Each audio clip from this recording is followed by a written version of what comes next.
And phenomenology, which is now the oldest school in modern philosophy, because it started at the end of 19th century, and it is still going strong and developing.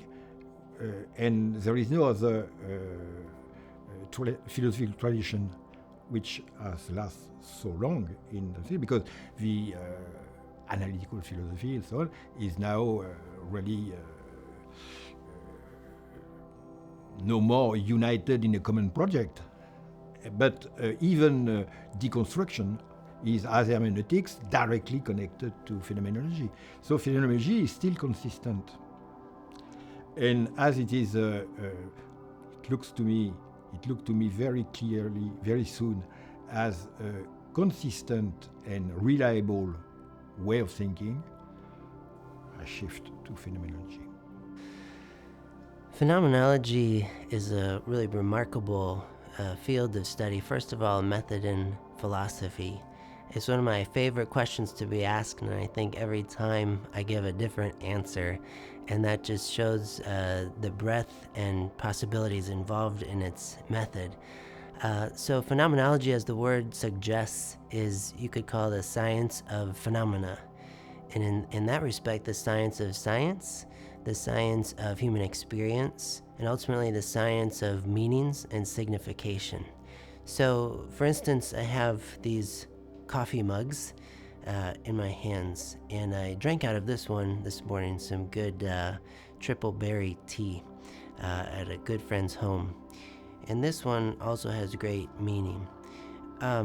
Looking at these mugs from an objective perspective, maybe from a natural science perspective, we could dissect them, look at their chemical and molecular composition, look at their practical use, holding contents of beverage from which to drink, and so forth. But phenomenology opens the aperture of discovery much wider. And, looking at this mug in particular, this belonged to my mother, and it has fruit on it, and fruit conjures up a host of signification, things like sweetness and refreshment and fertility, and things like this. Something from a theological perspective, like from Galatians chapter 5, when Paul talks about the fruits of the Spirit: love, joy, peace, patience, kindness, generosity, self-control, etc.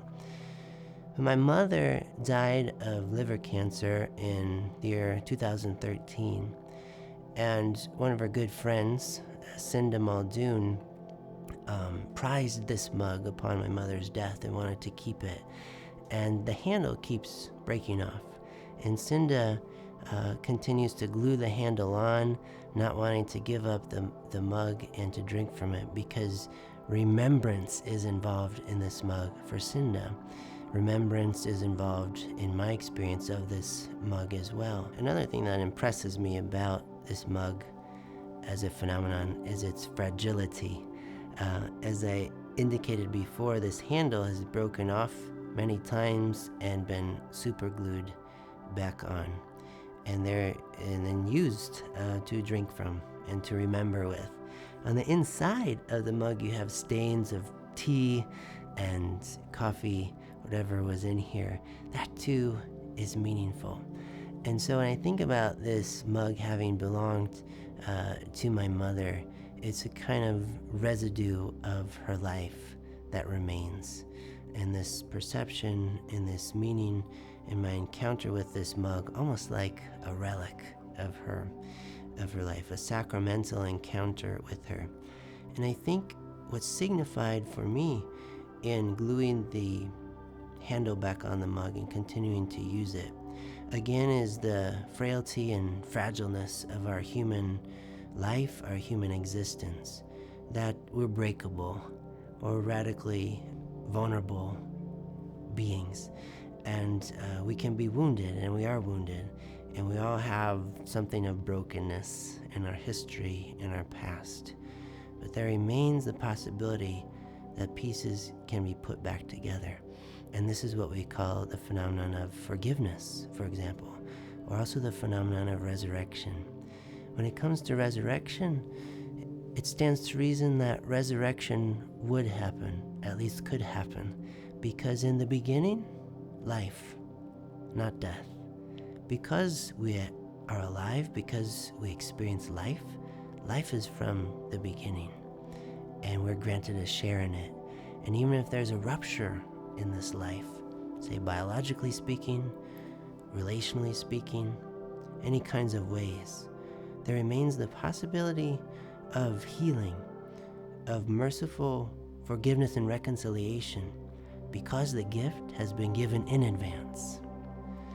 So phenomenology unveils a revelation going on with every human perception and experience, things that give themselves to the point of saturation. And so I would never want to reduce my experience of this mug to just a mug, because it's much more than that. And that's the kind of thing that phenomenology does through the course of every human experience. Looks at all these layers of interpretation and meaning, and refuses to fall prey to the illusion of reductionism, that it's only this or that, it's only a matter of that. So this is where I think phenomenology is quite helpful for us today, especially as we explore and investigate religious experience, which out of all of our experiences as human beings, these saturate to the highest degree. And so, what I discovered with phenomenology is that very easily many philosophical concepts in phenomenology could be used to study some religious phenomena with no special difficulty.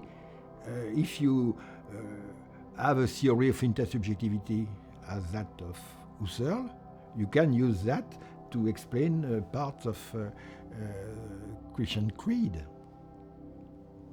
And there is no need of an analogy, a very complex system to do that. If you study the question of the gift, for instance, which is a sociological and ethnological question, or sacrifice, have a phenomenological approach to that.